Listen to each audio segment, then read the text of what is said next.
كان في واحد مذيع بيسأل الناس تبقوا مستريحين لو بتاخدوا مرتب كام؟ ناس اتصلت وقالت 5000 جنيه، وواحد قال 10000 جنيه، وفي واحد شطح بالأحلام وقال 100000 جنيه.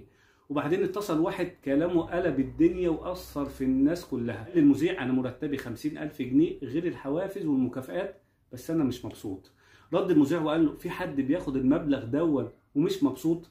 رد المتصل وقال له الفرحة عمرها ما كانت بالفلوس، أنا ابني من ذوي الاحتياجات الخاصة وفلوسي مش عارفة تعمل له حاجة ولا تمنع عنه الآلام ولا المعاناة. ابن البواب الفقير قوي اللي عندي في العمارة فرحان وبيلعب زي أي طفل، وصدقني كتير اتمنيت اكون انا البواب علشان يكون ابني سليم ومبسوط وبيلعب. الواحد بعد ما سمع كده قال يا رب لك الحمد والشكر، عمر الفلوس ما تقدر تعوض الفرحه ولا الصحه. السعاده في راحه البال، واللي مش هتعرف تحسها غير مع ربنا. لكن مقاييس السعاده اللي انت حاططها لنفسك اذا كانت فلوس او شهره او سلطه او اي حاجه تانية مش هتفرحك.